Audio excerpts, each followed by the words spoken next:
Halo,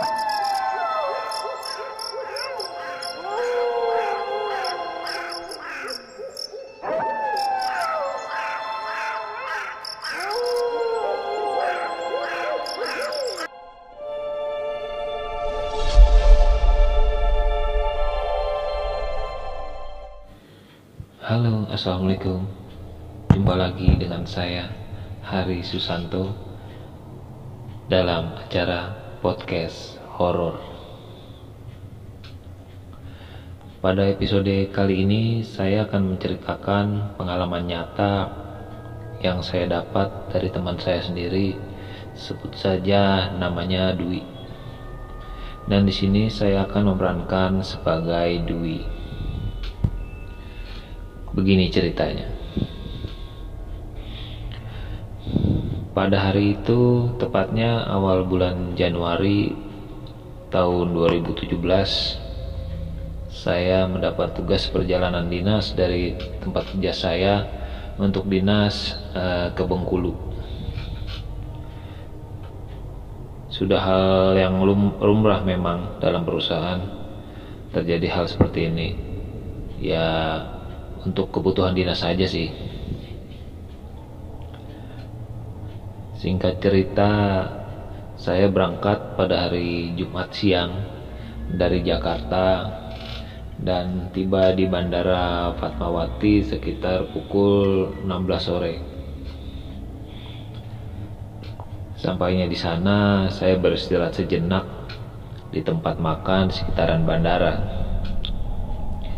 sebelum saya melanjutkan perjalanan ke kontrakan yang sudah dibayarkan kantor untuk 3 bulan ke depan. Pukul 17.15 akhirnya saya tiba di kontrakan yang terbilang cukup nyaman untuk dihuni. Rasanya akan lebih tepat jika pergi ke tempat ini untuk berlibur dibanding hanya perjalanan dinas. Sampai di kontrakan, saya langsung berkeliling rumah untuk mengecek fasilitas yang ada dan dilanjut dengan rebahan sambil menunggu jam makan malam. Setelah maghrib, saya bergegas mandi dan langsung saja saya keluar untuk mencari makan di sekitaran kontrakan. Waktu itu saya ingin sekali mencari makanan khas Bengkulu. Akhirnya saya menemukan rumah makan kecil yang menjual gulai kambaang, sebuah makanan khas Bengkulu. Di pikiran saya waktu itu kayaknya enak membayangkan makan gulai kambaang yang hangat pada malam hari saat cuaca di Bengkulu yang sedang dingin memang waktu itu karena sedang gerimis. Nah, di rumah makan itu memang tidak begitu ramai. Mungkin warga sekitar sedang malas keluar lantaran cuaca masih gerimis. Akhirnya makanan saya pun datang dan diantar oleh seorang bapak pelayan sekaligus pemilik rumah makan itu. Sebut saja namanya Pak Syarif. Sambil menaruh hidangan, beliau membuka obrolan dengan bertanya kepada saya, "Mas, bekerja di mana, Mas? Dan asalnya dari mana?" tanya Pak Syarif kepadaku. "Soalnya saya belum pernah lihat Mas di sini. Tidak seperti pembeli lainnya yang memang langganan di sini," ujar Pak Syarif. "Oh iya Pak, kenalkan, nama saya Dwi. Saya bekerja di perusahaan jasa Pak. Saya dari Jakarta dan saya kesini untuk keperluan dinas. Ya kurang lebih selama 3 bulan, tuturku pada Pak Syarif. Perkenalan singkat pun terjadi. Sambil makan, kami bercerita singkat tentang keseharian atau kebiasaan di sekitar. Saking enaknya ngobrol, obrolan malah berlanjut ke cerita mistis yang pernah dialami selama 15 tahun menjaga rumah makan itu. Pak Syarif bercerita dari awalnya rumah makan ini dibuka selama 24 jam karena memang tempat tinggal Pak Syarif masih di satu tempat yang sama. Jadi jika sedang mengantuk, khususnya di malam hari, bisa sambil istirahat dan tidur. Istri dan anaknya pun kadang-kadang menjaga secara bergantian, tuturnya. Pak Syarif bercerita, pernah suatu malam, kira-kira pukul 11:30 malam, ada seorang wanita yang baru saja pulang kerja.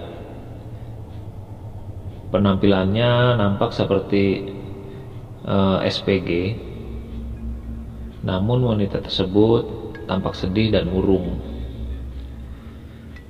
Kemudian wanita itu memesan gulai dengan suara lirih, seperti habis terkena musibah kesannya. "Pak, nasi gulainya satu ya, makan di sini saja." Kira-kira begitu nada suaranya. Wanita tersebut sudah memberi uang terlebih dahulu, dan Pak Syarif minta untuk menunggu selagi gulainya dimasak. Namun saat Pak Syarif menoleh ke meja pelanggan, pembeli tersebut tidak nampak sama sekali. Uang yang sebelumnya diberi dan disimpan di dalam laci pun hilang. Pak Syarif pun selingkuhkan keluar kedai untuk memastikan wanita tersebut masih ada, dan ternyata hanya sepi yang dilihatnya. Oh ya, warung Pak Syarif ini terletak di pinggir jalan raya yang kalau malam hanya beberapa kendaraan saja yang melintas, dan sebagian warung lain juga kebanyakan tutup dari jam 9 malam. Hanya beberapa warung saja yang masih buka.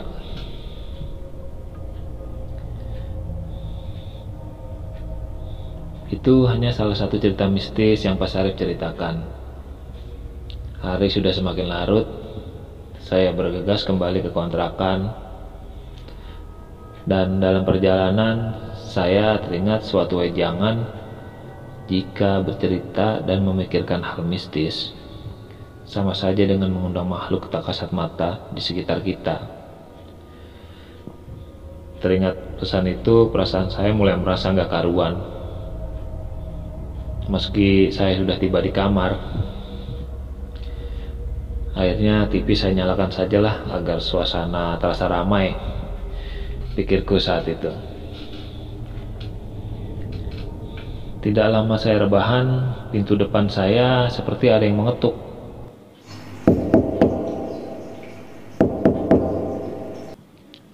Awalnya saya tidak curiga.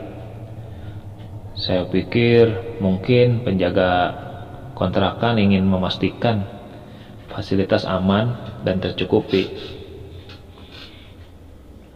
Namun setelah saya buka pintu, nyatanya tidak ada orang satupun. Pikir saya, mungkin si penjaga sudah lewat kali, karena saya kelamaan buka pintu. Nah, udahlah, balik ke kamar lagi aja deh, pikirku. Tak lama ada suara dari pintu depan seperti mau dibuka paksa, karena pintu tersebut dalam keadaan terkunci.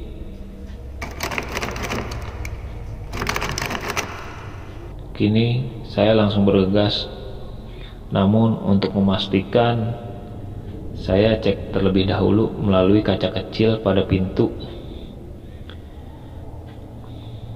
yang dapat melihat suasana di luar, namun tidak bisa melihat suasana di dalam dari luar.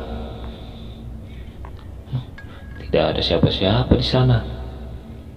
Sampai akhirnya ada sosok wanita berbaju putih, berambut panjang, melewati depan rumah saya.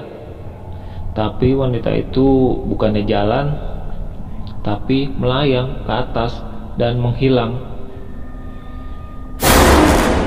Melihat itu, spontan saya langsung lari terbirit-birit kembali ke kamar dan menutup diri dengan selimut. Dalam ketakutan dan jantung yang berdegup cukup kencang, akhirnya saya dapat tertidur juga. Dan saya terbangun, jam sudah pukul 9 pagi. Saatnya saya bergegas untuk cari sarapan. Saya berpikir, sarapan di warung Pasarip aja, sekalian ceritain kejadian yang saya alami semalam. Saya akhirnya memesan nasi uduk. Sambil makan, akhirnya saya ceritakan semua kejadian semalam ke Pak Sarip. Dan benar saja, menurut pengakuan Pak Sarip, kontrakan yang saya tempati itu sudah kosong hampir setahun. Tadinya dikontrakan ke warga lokal saja. Ya, berhubung warga lokal sudah tahu cerita kontrakan itu dan sering diganggu penunggu kontrakan itu, ya jadi kurang laku, Mas. Makanya yang punya kontrakan itu menyewakan sebagai rumah dinas buat para pendatang. Oh begitu Pak, ya wes lah. Nanti sore teman sekantorku datang 2 orang lagi Pak. Suasananya mungkin agak beda ya Pak. Ya mudah-mudahan saja Mas. Mudah-mudahan Mas betah ya, ucap Pak Sarip. Oke, sekian cerita singkat pengalaman horor dari saya. Sampai jumpa lagi di cerita-cerita selanjutnya. Jangan lupa subscribe, share, like, dan komen sebagai bentuk dukungan Anda kepada channel ini. Terima kasih.